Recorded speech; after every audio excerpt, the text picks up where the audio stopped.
दोस्तों नमस्कार। आज हम 67वीं बीपीएससी मेंस के लिए क्षेत्रीय असंतुलन और क्षेत्रीय विषमता पर चर्चा करेंगे और इसके सारे डायमेंशन को देखने का प्रयास करेंगे। दोस्तों यह सब जानना बहुत ज़रूरी है बीपीएससी मेंस के लिए। और संजोग कहिए कि 66 में क्वेश्चन आ चुका है, ये टॉपिक्स आ चुका है। इस बार यह टॉपिक से संभावना कम बनती है, लेकिन कुछ नहीं कर सकते हैं। बीपीएससी में कुछ ऐसे टॉपिक्स है जिसको पूछे नहीं पूछे या पूछ दिया है, आपको तैयार करके जाना ही पड़ेगा। कुछ जानकारी भी तो जरूरी है, फास्ट ट्रैक में ही नहीं ना, थोड़ा सा नॉलेज भी तो जरूरी है। खास करके आप बिहार से हैं और जहाँ पिछड़ेपन की बात जो है, आए दिन पिछड़ेपन की बात होती रहती है, तो उसको लेकर जो है आपसे उम्मीद अपेक्षा की जाती है कि बिहार के सामाजिक, आर्थिक, राजनीतिक, पर्यावरणीय, पारिस्थितिकीय पहलू के बारे में एक सूक्ष्म जानकारी रखे। दोस्तों आज हम क्षेत्रीय असंतुलन पर चर्चा करेंगे। इससे पहले यदि आप 67वीं बीपीएससी मेंस के जीएस पेपर 1 और 2 की तैयारी एडवांस तरीके से करना चाहते हैं, उच्च स्तरीय करना चाहते हैं, तो आप टीम जीसीएस आईएएस का 95 वीडियो 95 पीडीएफ पढ़कर आप जा सकते हैं। आपकी स्थिति बहुत स्ट्रांग हो जाएगा। इसका चार्ज मात्र 2500 है। 83 73 98 39 95 पर संपर्क करके आप बैच ज्वाइन कर सकते हैं। चलिए अब हम लोग चर्चा को आगे बढ़ाएंगे। सबसे पहले यह जानना जरूरी है कि आगे क्षेत्रीय विषमता क्या है। बहुत आसान चीज है, आप लोग भी जानते हैं। विषमता माने क्या होगा? विषमता एक आर्थिक टर्मोलॉजी है, एक सामाजिक टर्मोलॉजी है, एक राजनीतिक टर्मोलॉजी है। तो आप इसके विषमता जो है कई मायनों में विषमता देखा जाता है, सामाजिक स्तर पर भी, आर्थिक स्तर पर भी, राजनीतिक स्तर पर भी। अब मान लीजिए केरल में मतदान प्रतिशत अधिक है और बिहार में मतदान प्रतिशत कम है। केरल के प्रति व्यक्ति आय अधिक है और बिहार में प्रति व्यक्ति आय सबसे कम है। देख रहे हैं। सामाजिक स्तर पर देखिएगा तो साक्षरता का स्तर जो है केरल में अधिक है और बिहार में सबसे कम है। आप देख रहे हैं ना। सामाजिक, आर्थिक, पर्यावरण स्थिति में आप देखिए, तुलना कर लीजिए महाराष्ट्र की पर्यावरण या केरल की पर्यावरण और या हिमाचल प्रदेश का एनवायरनमेंट या उत्तराखंड का एनवायरनमेंट और बिहार और उत्तर प्रदेश के एनवायरनमेंट, उसकी गुणवत्ता कमजोर है। तो आप देखेंगे तो क्षेत्रीय विषमता की भूमिका लिखते समय लिखेंगे, क्षेत्रीय विषमता या क्षेत्रीय असंतुलन का अर्थ है विभिन्न राज्यों के बीच और एक राज्य के विभिन्न जिलों के बीच या विभिन्न क्षेत्रों के बीच प्रति व्यक्ति आय, शिक्षा का स्तर, स्वास्थ्य सुविधा, लैंगिक समानता, पेयजल, आर्थिक गतिविधियां के आधार पर असमानता या विषमता। अब जो है विभिन्न राज्यों के बीच और एक ही राज्यों के विभिन्न जिलों के बीच, जैसे कि बिहार के विभिन्न जिलों के बीच जो है कैसे क्षेत्रीय विषमता है। और पटना, बेगूसराय, इस सब, गया, इस सब के लोगों की प्रति व्यक्ति आय अधिक है।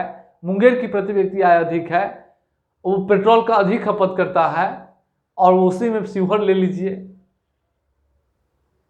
खगड़िया ले लीजिए, पूर्णिया ले लीजिए। तो आप विभिन्न जिलों के बीच जो है जो शिक्षा का स्तर, साक्षरता का स्तर है, आय स्तर है, औद्योगिक गतिविधियां है, स्वास्थ्य सुविधा है, इंफ्रास्ट्रक्चर है, सड़क, पुल, पुलिया, इसके स्तर में विभिन्न जिलों में व्यापक विषमता है।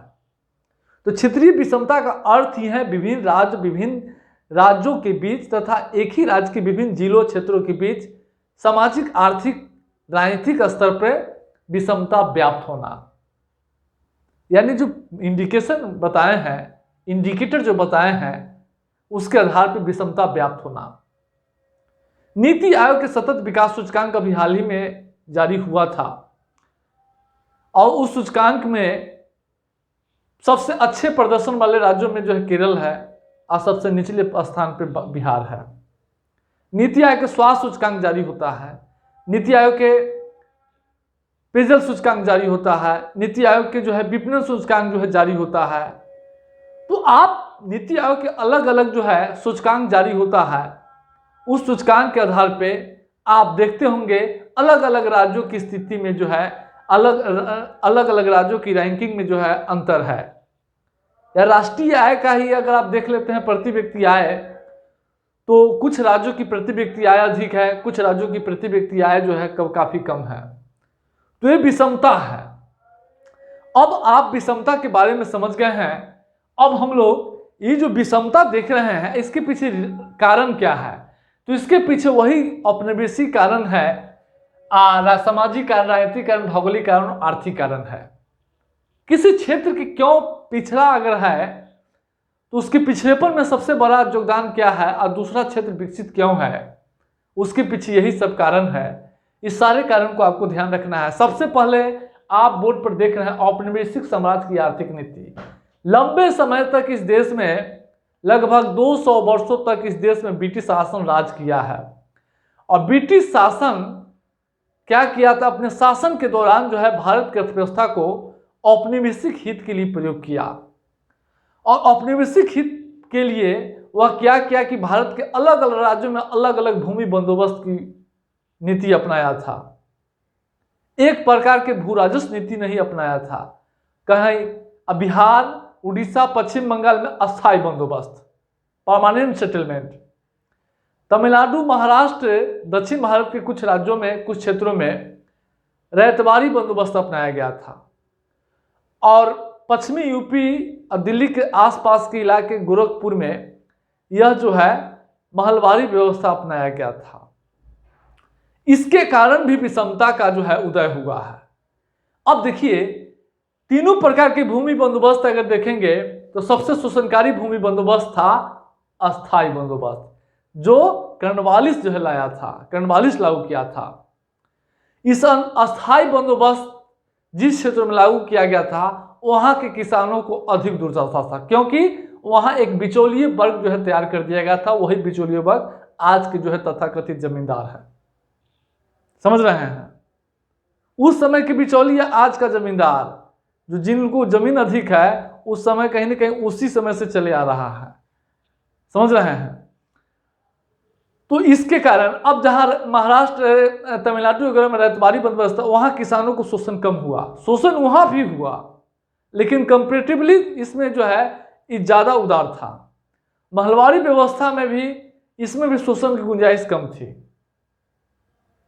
हालांकि तीनों से किसानों का शोषण हुआ है, स्थानीय क्षेत्र के लोगों को तीनों भूमि बंदोबस्त से शोषण हुआ है, लेकिन शोषण में अंतर था।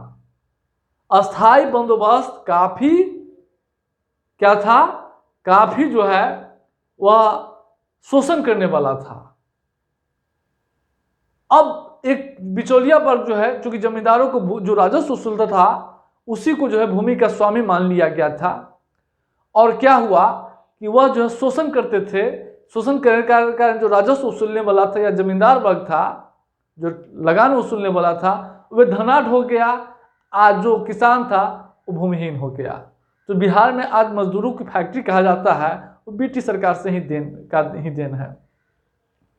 इसके कारण और अलग अलग क्षेत्रों में जो बंदोबस्त अलग अलग भूमि राजस्व, भू राजस्व नीति अपनाने से एक अलग विषमता का उदय हुआ। कृषि का वाणिज्यीकरण। अब देखिए, कृषि के वाणिज्यीकरण से भी क्या हुआ था, विषमता बढ़ा था। जहां कृषि के वाणिज्यीकरण को प्रोत्साहन दिया गया था, वहां पर क्या हुआ था, नकदी फसल को बढ़ावा दिया गया था। नकदी फसल से उन क्षेत्रों में जो क्या हुआ, थोड़ा विकास हुआ है। अब कृषि के वाणिज्यीकरण को बढ़ावा दिया था, चूंकि कृषि के वाणिज्यीकरण को बढ़ावा देने से ब्रिटिश सरकार अपने हितों को रक्षा करता था। उसको कपास की आवश्यकता थी, तंबाकू की आवश्यकता थी। अब इसके कारण क्या हुआ कि इन क्षेत्रों में सिंचाई सुविधा का भी विकास किया गया था, कुछ रियायत भी दिया गया था, नहरों का भी विकास किया गया था, संचार का भी विकास बड़े पैमाने पर किया गया था। ये क्षेत्र विकसित हो गया। जहां नकदी फसल की जलवायु नहीं थी वह पिछड़ गया। संचार सुविधा, देखिए संचार सुविधा में जो है ब्रिटिश रेल मार्ग, सड़क निर्माण, पुल पुलिया का विकास कर सकते हैं। ब्रिटिश सरकार को जिन क्षेत्रों से अधिक लाभ होता था, मुनाफा होता था, उन क्षेत्रों में संचार सुविधा का भी व्यापक विकास किया गया था। इससे वे क्षेत्र जो है विकसित हो गए और जिन क्षेत्रों से लाभ की संभावना कम थी वह पिछड़ गया। संचार सुविधाओं का बुनियादी अवसंरचना का विकास ही नहीं किया गया।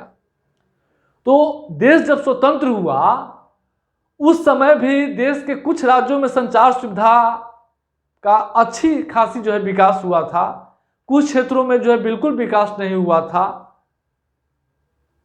जिसके कारण वह क्षेत्र पिछड़ता चला गया और बाकी क्षेत्र जो विकसित था, जिसके विकास पर ध्यान दिया गया था, वो आगे बढ़ता चला गया। तो औपनिवेशिक समाज की नीतियों के कारण भी देश के अलग अलग राज्यों में, अलग अलग क्षेत्रों में विषमता जो है, क्षेत्रीय असंतुलन को बढ़ावा मिला है। दूसरा है सामाजिक कारण। देखिए क्षेत्रीय असंतुलन में कहीं ना कहीं सामाजिक कारण भी जिम्मेदार है। आप कहिए कि सामाजिक कारण क्या है, तो सबसे पहले जनसंख्या में वृद्धि। अब देखिए पिछड़े क्षेत्रों में जो है जनसंख्या में वृद्धि के कारण क्या होता है, संसाधनों पर अतिरिक्त दबाव पड़ता है और संसाधनों पर अतिरिक्त दबाव पड़ने से शिक्षा, स्वास्थ्य, मूलभूत सुविधा, बुनियादी अवसंरचना पर खर्च करने के लिए संसाधन की कमी पड़ जाती है, जिसके कारण विकास जो है पिछड़ जाता है। समुचित क्षेत्रों पर ध्यान नहीं देना संभव नहीं हो पाता है। अब जैसे कि बिहार में, उत्तर प्रदेश, पूर्वी यूपी में, पश्चिम बंगाल में, अब इन क्षेत्रों की जनसंख्या में प्रजनन दर अधिक है, जनसंख्या अधिक है और साथ ही साथ संसाधन भी सीमित है। सीमित संसाधन पर जो है बढ़ा हुआ जनसंख्या अतिरिक्त दबाव डालता है, जिससे राज्य सरकार को क्या करता है कि हमेशा संसाधनों की चुनौती का सामना करना पड़ता है और सीमित संसाधन में ही जो है उसको जो है सब चीज पूरा करना पड़ता है, जिसका परिणाम होता है कि समुचित विकास नहीं हो पाता है, वह पिछड़ जाता है। सामाजिक संस्थाओं का, देखिए पिछड़े क्षेत्रों में क्या होता है, अब सामाजिक संस्थाओं का तो देश के कुछ राज्यों में जातिवाद, धर्मवाद, संप्रदायवाद ये ज्यादा हावी है और जातिवाद, संप्रदायवाद, इस सब जो सामाजिक संस्था दिख रहे हैं, जाति और धर्म का बोलबाला होने के कारण क्या होता है कि जो सामाजिक आर्थिक विकास की योजना है उसका सही क्रियान्वयन नहीं हो पाता है। अब आए दिन आप सुनते होंगे मिड डे मील स्कूल में चल रहा है और समाज के कुछ वर्ग के लोग जो है समाज के अन्य वर्गों के लोगों के साथ जो है भोजन नहीं कर रहा है। अब योजनाओं में क्या हुआ है, रुकावट आ रहा है। जो वर्चस्व, जिस जाति की वर्चस्व है वो ज़्यादा हावी, स्थानीय स्तर पर क्या होता है, हावी रहता है ग्राम पंचायत में, और कोई भी योजनाओं का क्रियान्वयन जो होता है वह ज़्यादातर अपने समुदाय के लोगों के लिए जो है प्राथमिकता देता है, जिसका परिणाम है कि समाज के कुछ समुदाय, कुछ वर्ग और कुछ क्षेत्र जो है विकास से वंचित हो जाता है और पिछड़ जाता है। आप देखे होंगे पंचायत में सड़क का निर्माण होता है, चापाकल हलता है, जहां जरूरी है वहां नहीं होगा, जहां आवश्यक नहीं वहीं होगा। हम लोग तो सामने देख रहे हैं ना, हम भी बिहार सरकार में काम करके आए हैं। तो तमाम ऐसी चीजें हैं। तो सामाजिक संस्थाओं के बचत से भी एक तो सामाजिक आर्थिक योजनाओं का लाभ जो है समाज के सभी वर्गों तक, सभी क्षेत्रों तक समान रूप से नहीं पहुंच पाता है, जिस कारण वह पिछड़ा की पिछड़ा ही रह जाता है। राजनीतिक कारण, देखिए जैसा कि जानते होंगे 1967 से भारत में जो है, भारत के राज्यों में गठबंधन की राजनीति का उदय हुआ है, गठबंधन के सरकारों का उदय हुआ है। और इस गठबंधन के सरकार में क्या होता है, सरकार बनाने के लिए राज्य और केंद्र स्तर पर मेल जोल करना पड़ता है। मेल जोल, सौदेबाजी शक्ति को बढ़ावा मिलता है।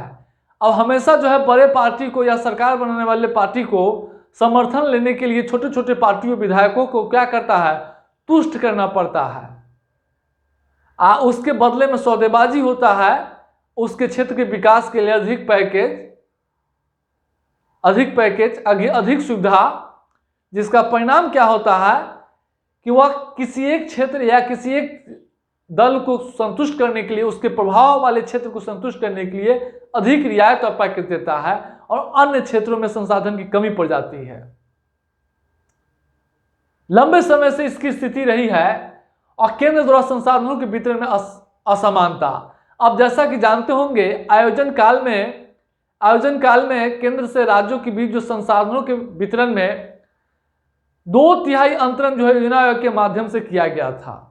योजना आयोग के माध्यम जो संसाधनों का अंतरण किया गया था, बंटवारा राज्यों के बीच किया जाता था, उसमें योजना आयोग उन्हीं राज्यों को प्राथमिकता देता था जिन राज्यों से उनके लाभ की संभावना थी, समर्थन की गुंजाइश थी, या विधेयक को पास कराने या कोई महत्वपूर्ण कानूनों को पास करने में समर्थन की अपेक्षा थी। और विरोधी दलों की सरकार, खास करके विरोधी दलों की सरकार को जो है नजरअंदाज कर दिया जाता था। तो यह भी कारण है, और भौगोलिक कारण भी किसी क्षेत्र की विषमता में बहुत बड़ा कारण है। बिहार की विभिन्न जिलों की विषमता में कहिएगा तो दक्षिण भारत के जिले जो है वर्षा के अभाव से जूझता है, उत्तर भारत के जिले जो है हमेशा बाढ़ का सामना कर रहा है। तो दक्षिण भारत की जो भौगोलिक स्थिति है या उत्तर भारत की भौगोलिक स्थिति कहीं ना कहीं पिछड़ेपन की जिम्मेदार है।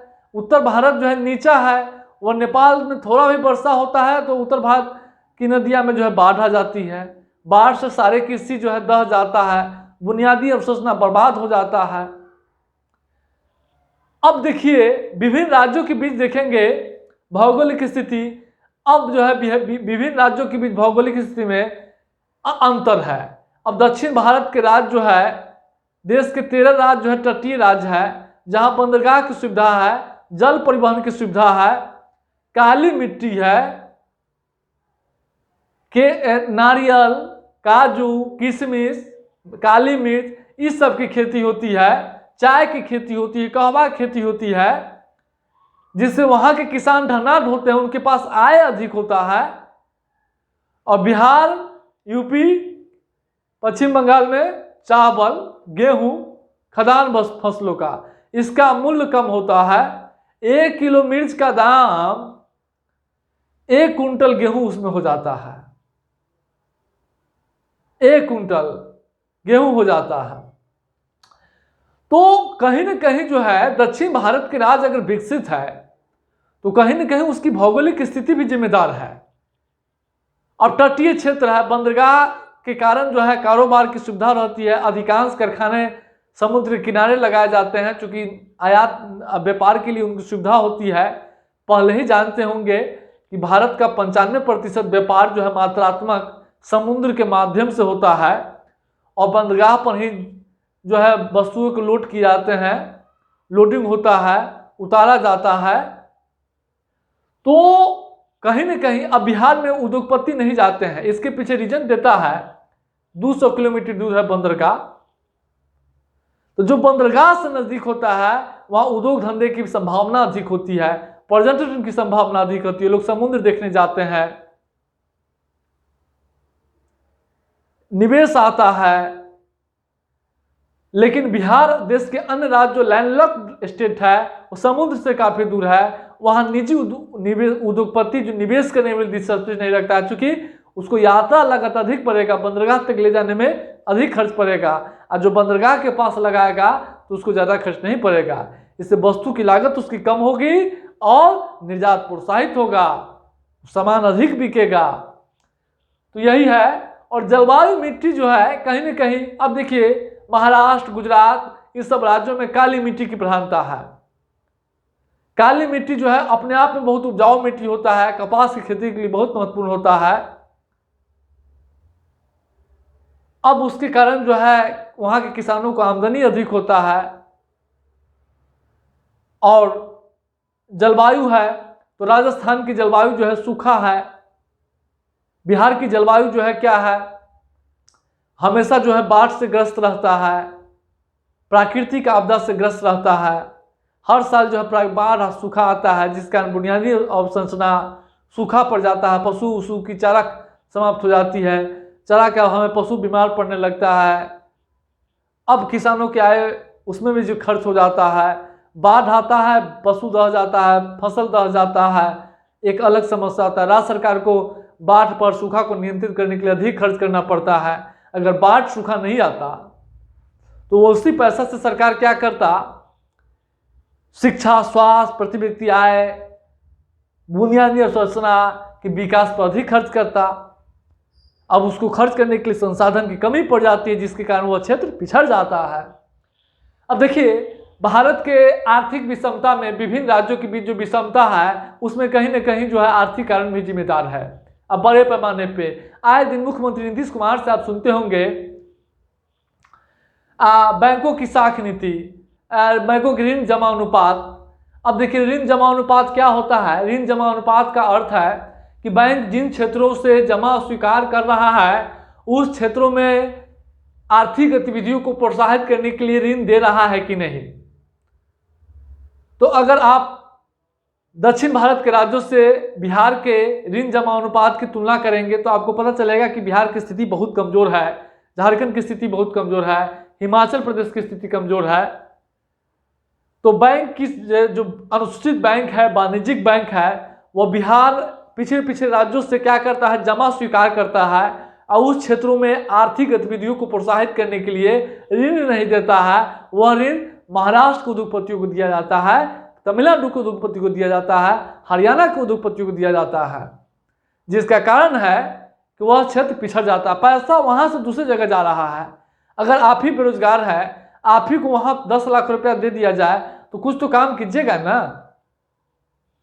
आर्थिक गतिविधियों को प्रोत्साहन होगा, औद्योगिकरण होगा, लेकिन बैंक जमा बिहार से स्वीकार करता है, पिछड़े क्षेत्रों से स्वीकार करता है और धनी स्टेटों को, विकसित क्षेत्रों को वह लोन देता है। हरित क्रांति, जैसा कि जानते हैं 1966 में हरित क्रांति अपनाया गया था। हरित क्रांति में महंगे बीज, महंगी आगत, सिंचाई, कृषि की मशीनीकरण, अब इस समय अधिक निवेश की जरूरत थी और हरित क्रांति का लाभ जो है उन्हीं क्षेत्रों को अधिक मिला जहां के किसान महंगी आगत यानी महंगी बीज, महंगी सिंचाई, महंगी मशीन या कृषि वित्त की सुविधा थी। जिन क्षेत्रों के किसान कमजोर थे, वे निवेश करने की स्थिति में नहीं थे, उन क्षेत्रों को लाभ नहीं मिला। हरित क्रांति से क्या हुआ कि बड़ा वर्ग जो धनी वर्ग तैयार हो गया है। अब विभिन्न राज्यों के बीच जो कृषि स्टेट है, बड़ी असमानता में वृद्धि हुआ है। अब हरियाणा, पश्चिमी यूपी विकसित हो गया हरित क्रांति के कारण। अब यहाँ के किसानों को अधिक पैसा था, वो निवेश कर सकता था, हरित क्रांति उन्नत बीज खरीद सकता था, ट्रैक्टर खरीद सकता था, सिंचाई की सुविधा का विकास कर सकता था। इसके कारण उसका उत्पादन अधिक हुआ, वह मुनाफा हुआ, आर्थिक गतिविधियों को प्रोत्साहन मिला। इन क्षेत्रों में जहां हरित क्रांति का प्रभाव नहीं था, वह क्षेत्र आज भी पिछड़ा ही रह गया है। एलपीजी नीति, जैसा कि आप जानते होंगे 24 जुलाई 1991 में भारत सरकार एलपीजी नीति अपनाया, आर्थिक उदारीकरण की नीति अपनाया था। आर्थिक उदारीकरण में क्या हुआ, आर्थिक उदारीकरण से भी जो है भारत में क्षेत्रीय असमानता बढ़ा है। कई कारणों से जो है, कई तरीके से आर्थिक उदारीकरण क्षेत्रीय असमानता बढ़ावा दे रही है। पहला कारण देखिए, सबसे पहले आर्थिक उदारीकरण के बाद सरकार सार्वजनिक क्षेत्र में विनिवेश की नीति अपना रहा है। यानी जो भी सार्वजनिक उद्यम है उसको बेच रही है निजी क्षेत्र के हाथों। अब क्या हुआ है कि 1991 से पहले सरकार पिछड़े क्षेत्रों के विकास के लिए पिछड़े क्षेत्रों में औद्योगिक कारखाना की स्थापना करती थी, जैसे राउरकेला, भिलाई, दुर्गापुर, मधेपुरा में जो है रेल इंजन फैक्ट्री काफी बाद में लगा है और लालू यादव जो है इस पर प्रयास किया था।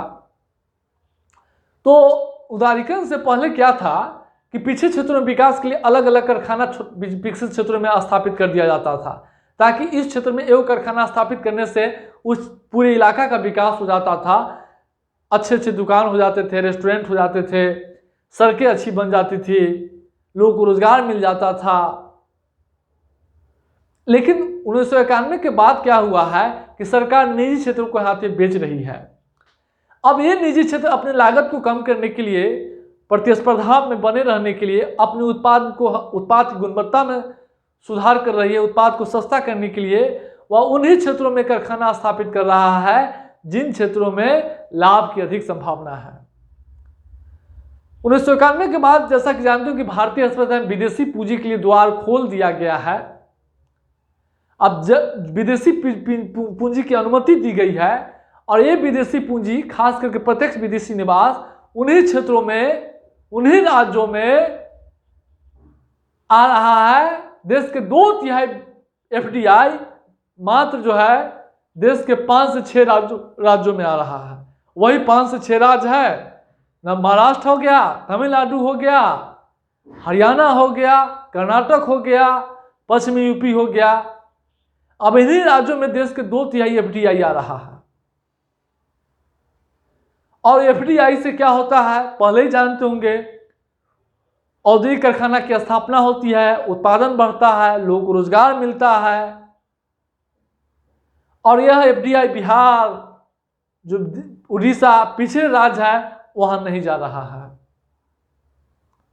तो विषमता और विषमता को बढ़ावा दे रहा है ये आर्थिक कारण। दूसरी बात, विदेशी पूंजी का अंतर्भाव देख लिए तो ये सारे कारण मिलकर कहीं न कहीं आर्थिक विषमता को बढ़ावा दे रही है।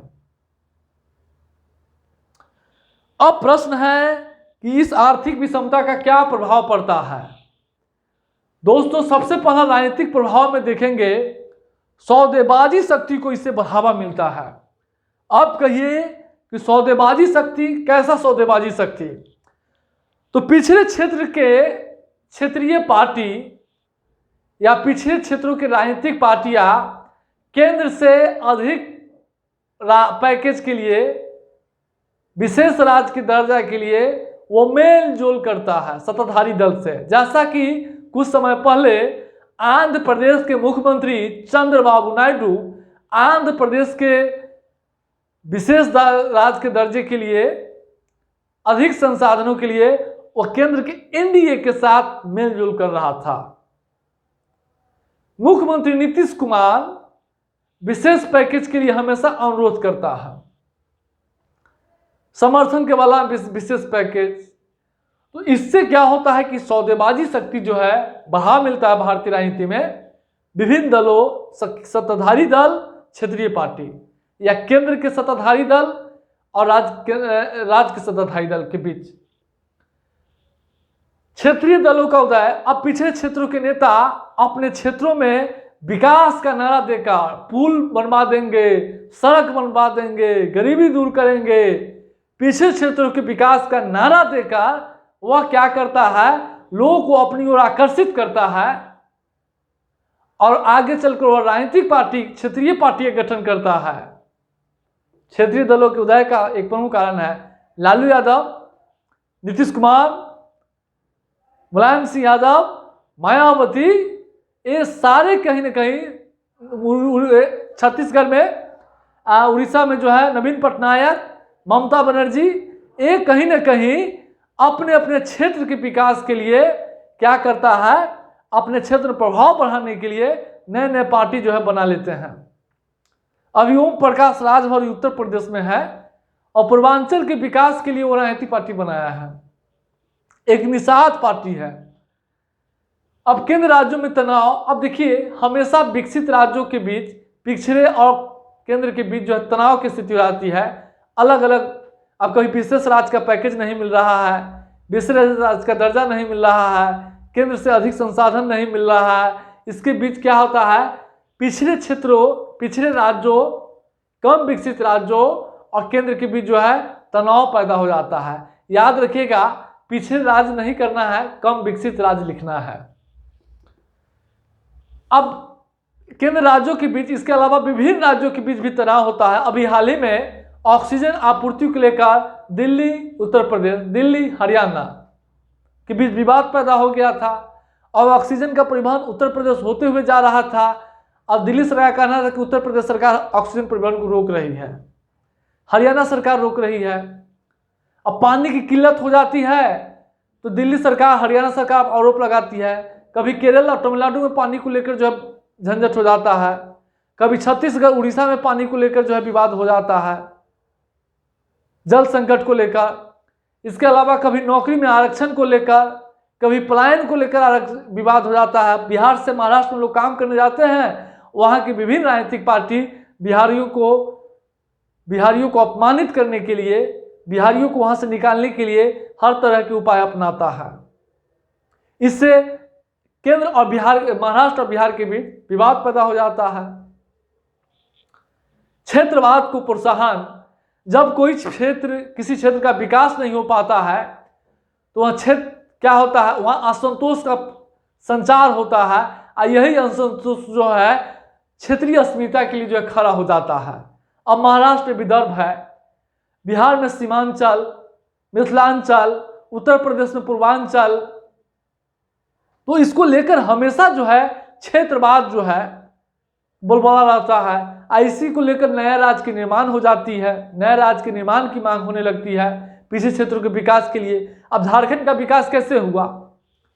झारखंड के लोग अस्मिता पर ले लिए, झारखंड का विकास होगा, बिहार से अलग हो जाएंगे। तो आज की स्थिति झारखंड की तो बहुत दयनीय है। अब हमारे मित्र गए थे झारखंड एग्जाम देने, गरीबी की स्थिति वहां भी असमानता बड़े पैमाने पे है, बड़े पैमाने पे असमानता है।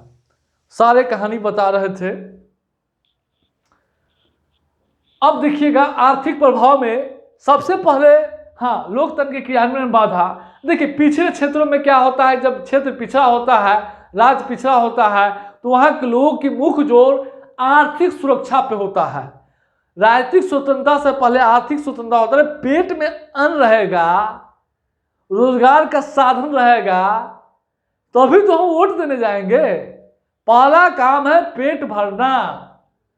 पेट नहीं भरेगा तो हम किसी से बात नहीं करेंगे। आप भूखे रहते हैं तो किसी से बात करते हैं? 3 दिन तक आपको भूखे हम छोड़ देंगे, आप रह जाइए, आप किसी से बात नहीं कर सकते, आपको अच्छा ही नहीं लगेगा। तो राजनीतिक बात भी तभी होती है जब पेट में अन्न होता है। तो पिछड़े क्षेत्रों के लोग मुख्य रूप से अपने भरण पोषण, आर्थिक सुरक्षा पर जो है उनका मुख्य जोर होता है। इसलिए बिहार से बड़े पैमाने पर लोग जो है काम करने के लिए जो है दिल्ली, पंजाब, देश के अलग अलग राज्यों में जाता है।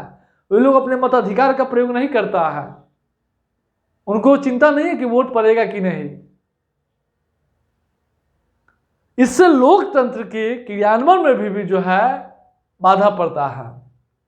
पिछड़े क्षेत्रों में शिक्षा का स्तर कम होता है, जिस कारण वह जाति, पाति, धर्म, संप्रदाय का जो है राजनीति में बहुत बोलबाला होता है। मेरिट के आधार पे वोट नहीं दिया जाता है। इससे लोकतंत्र का सुचारू क्रियान्वयन जो है नहीं हो पाता है। आर्थिक प्रभाव में देखेंगे, सबसे पहले क्या होता है कि पिछड़े क्षेत्र, अगर क्षेत्र पिछड़ा है तो उसके वहां जनसंख्या अधिक होगा। जनसंख्या अधिक होगा तो ठीक उस जनसंख्या के भरण पोषण करने के लिए उस राज्य पर अधिक दबाव आएगा, राज्य के संसाधन पर अधिक दबाव आता है। मान लीजिए आपके पास 10 रुपया है और 10 रुपया में 5 लोगों के जो है को आप भरण पोषण करते हैं, उसी में 10 लोग हो जाएगा और 10 रुपया, तो दिक्कत नहीं होगा ना, तो कटौती करना पड़ता है। जन के अब पिछड़े क्षेत्रों में के लोगों के पास संसाधन के अभाव के कारण, आवश्यक कौशल विकास के अभाव के कारण जो जननांकीय लाभांश है उससे भी उन क्षेत्रों को लाभ नहीं मिल पाता है। अब पिछड़े क्षेत्रों के राज्यों में, कम विकसित राज्यों के लोग, राज्य सरकार अपने राज्यों के विकास के लिए जो मूलभूत सुविधा उपलब्ध करने के लिए अधिक से अधिक उसको व्यय करना पड़ता है, ऋण लेकर भी खर्च करना पड़ता है। इससे राजकोषीय घाटा में वृद्धि होती है और आर्थिक वृद्धि पर। अब पिछड़े क्षेत्रों के लोगों की आय कम होता है, आय कम होने से उनकी परचेजिंग पावर है वह कम होता है, परचेजिंग पावर कम होने से अर्थव्यवस्था में मांग कम होता है, मांग कम होने से आर्थिक गतिविधियों का विस्तार नहीं हो पाता है। उद्योगपति कारखाना नहीं लगाता है, क्यों? वो जानता है कि हम लगाएंगे तो खरीदने वाला कौन है, लोगों के पास पैसे नहीं तो खरीदेगा कहां से। बिहार में कारखाना नहीं जाता है, इसके पीछे ये भी कारण जिम्मेदार है। पर्यावरणीय प्रभाव, देखिए पर्यावरणीय प्रभाव में देखेंगे जलवायु परिवर्तन। अगर क्षेत्र पिछड़ा है तो वहां ग्रीन हाउस गैस का उत्सर्जन अधिक होगा। अब कहिए कैसे? तो ग्रीन हाउस क्षेत्र पिछड़ा है तो स्वच्छ ईंधन पर लोग खाना नहीं बना पाएंगे। स्वच्छ ईंधन पर खाना नहीं बनाने से जो लकड़ी, उपले, कृषि अपशिष्ट पर खाना बनाने से पर्यावरण प्रदूषण होता है, ग्रीन हाउस गैस का उत्सर्जन होता है। यही जलवायु परिवर्तन योगदान करता है। विश्व बैंक भी स्पष्ट कर चुका है, जलवायु परिवर्तन के विरुद्ध लड़ाई में गरीबी निवारण भी एक कारगर कदम है। उसके बाद हम लोग अब देखिए क्षेत्र पिछड़ा है, वहां से रोजगार आजीविका के बेहतर सुविधा की तलाश में लोग शहरों की ओर जाते हैं। शहरों में पहले ही से आवास की कमी है, अब जो है शहरों के किनारे मलिन बस्तियों का उदय हो जाता है, झुग्गी झोपड़ी का उदय हो जाता है। उस झुग्गी झोपड़ी में न पेयजल रहता है, न बिजली की सुविधा रहती है, न आवास की सुविधा रहती है, न बुनियादी अवसंरचना की सुविधा रहती है। तो पर्यावरणीय प्रभाव भी देख लिए। सामाजिक प्रभाव में सबसे पहले आय विषमता। क्षेत्र पिछड़ा होगा तो वहां पर बड़े पैमाने पे एक बहुत बड़ा धनी वर्ग होगा, एक लोगों के पास जमीनें नहीं होगा, खाने के लिए वस्त्र नहीं होगा, पहनने के लिए वस्त्र नहीं होगा, और कुछ लोगों के पास अपार संसाधन होगा। प्रवासन, अब जो है प्रवासन होता है, क्षेत्र पिछड़ा होगा तो वहां से बेहतर सुविधा, रोजगार, आय, शिक्षा के तलाश में लोग शहरों की ओर, विकसित क्षेत्रों की ओर पलायन करते हैं। क्षेत्र पिछड़ा होगा तो वह जातिवाद, धर्म का बोलबाला होगा, बोलबाला बढ़ता है। अब क्षेत्र पिछड़ा होगा, अब पिछड़े क्षेत्र के लोग जो है विकास के लिए आरक्षण की मांग, सरकारी नौकरी में आरक्षण की मांग, प्राइवेट नौकरी में आरक्षण की मांग करते हैं। पिछड़े क्षेत्रों में महिलाओं के स्वास्थ्य, शिक्षा पर असर पड़ता है। अब हमेशा पिछड़े क्षेत्रों के लोग क्या करता है, रोजगार आजीविका की तलाश में चले जाते हैं। महिला घर के सारा जिम्मेदारी घर के महिलाओं पर पड़ता है। अब महिलाओं को अतिरिक्त दबाव का सामना करना पड़ता है, इससे उनकी स्वास्थ्य और शिक्षा, पिछड़े क्षेत्रों में जो है जो लकड़ी है, उपले है, इस पर खाना बनाने से महिलाओं के स्वास्थ्य पर असर पड़ता है, शिक्षा पर असर पड़ता है। तो यह स्थिति है दोस्तों। तो यह पिछड़े क्षेत्रों का प्रभाव देख लिए। अब क्षेत्रीय असंतुलन को दूर करने के लिए क्या क्या कदम उठाया जा रहा है, क्या क्या करना चाहिए। तो सबसे पहले आप देखिए पिछड़े क्षेत्रों के विकास के लिए सरकारी नीति क्या है। सरकार जो है पिछड़े क्षेत्रों में जो बुनियादी अवसंरचना, कृषि, उद्योग, कौशल विकास, कौशल समावेशी विकास, वित्तीय समावेशन, बुनियादी अवसंरचना, स्वास्थ्य सुविधा, पिछड़े क्षेत्रों के लिए जो है अधिक अनुदान, स्पेशल ट्रीटमेंट का प्रयास कर रही है। और इसी क्षेत्र में एक आकांक्षी जिला कार्यक्रम है। देश के सर्वाधिक पिछड़े 118 जिलों के विकास के लिए 5 जनवरी 2018 को आकांक्षी जिला कार्यक्रम की शुरुआत किया गया था। इसके तहत जो है कृषि, स्वास्थ्य, कौशल विकास, वित्तीय समावेशन, जल प्रबंधन पर जोर दिया जाता है पिछड़े क्षेत्रों में। उसके बाद 14वें 15वें वित्त आयोग जो है पिछड़े क्षेत्रों के विकास के लिए अधिक अनुदान की सिफारिश किया है। संसाधनों के बंटवारा में भी जो है अधिक, जैसे 14वें वित्त आयोग जो है केंद्र से मिलने वाले राज्यों का 42% हस्तांतरण की सिफारिश किया था, और 15वें वित्त आयोग 41%। इससे क्या होगा, राज्यों के पास पिछड़े क्षेत्र के पिछड़े राज्यों को अधिक संसाधन प्राप्त होगा और वो अपनी सुविधा के अनुसार अपने क्षेत्रों के विकास के लिए अधिक खर्च करने में सक्षम होगा और पिछड़ेपन दूर करेगा। पिछड़े क्षेत्रों के विकास के लिए नीति आयोग जो है स्वास्थ्य, शिक्षा, विपणन सूचकांक, सतत विकास सूचकांक आपस में प्रतिस्पर्धा करके इसको दूर करने का प्रयास कर रहा है, क्योंकि प्रतिस्पर्धा जो है कमजोर लोग को भी बहुत आगे ले जाता है। इसलिए नीति आयोग इसके लिए प्रयास कर रही है। भारत सरकार विशेष राज्य की दर्जा नीति भी अपनाया हुआ है। पिछड़े क्षेत्रों के विकास के लिए भारत सरकार विशेष राज्य का दर्जा देती है। विशेष राज्य के दर्जा में क्या होता है कि 90% केंद्र से अनुदान के रूप में मिलता है और 30% ऋण से। इससे पिछड़े क्षेत्रों को लौटाने की जिम्मेदारी नहीं होती है। आमतौर पर ऐसे 70 और 30 का रेशियो है, 60-40 का रेशियो है।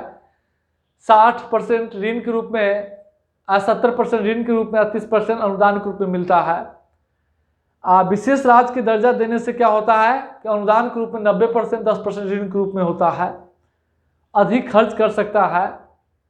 बिहार भी इसके लिए मांग कर रहा है लंबे समय से। माइक्रो प्लानिंग होता है। माइक्रो प्लानिंग के क्या होता है, सूक्ष्म स्तर पर, गांव के स्तर पे, वार्ड के स्तर पे योजना बनाया जाता है उस क्षेत्र के विकास के लिए और उसको इम्प्लीमेंट किया जाता है। 73वां 74वां संविधान संशोधन में ग्राम पंचायत, नगर पंचायत में, नगर पालिका में माइक्रो प्लानिंग को बढ़ावा दी जा रही है। इसके माध्यम से गांव का विकास, क्षेत्रों की विकास जो है की जा रही है। क्षेत्रीय नियोजन 73वां 74वां संविधान संशोधन भी इसी उद्देश्य से लाया गया है ताकि जो क्षेत्रीय विषमता है गाँव में, एक गांव से दूसरे गांव, एक पंचायत से दूसरे गांव, एक ब्लॉक से दूसरे ब्लॉक, एक जिला से दूसरे जिला, उसको दूर किया जा सके। मिशन परिवार विकास देश में बिहार सहित 7 राज्यों के 146 जिलों में जो जन्म दर अधिक है, प्रजनन दर अधिक है, उसको कम करने के लिए मिशन परिवार विकास की शुरुआत किया गया है ताकि इन क्षेत्रों में जनसंख्या का नियंत्रण हो, ताकि जो विषमता है वो दूर हो सके। हाल ही में केंद्र सरकार जो है केंद्रीय योजनाओं की संख्या कम किया है, तर्कसंगत किया है, क्योंकि स्थानीय क्षेत्रों को अपने योजनाओं के, अपने स्थानीय समस्या के अनुसार योजना बनाने, क्रियान्वयन करने के लिए अधिक सहायता दी गई है। तो ये सारे प्रयास की जा रही है पिछड़े क्षेत्रों के विकास के लिए। याद कर लीजिएगा, PDF में होगा। इसी के साथ हम अगला टॉपिक देखेंगे।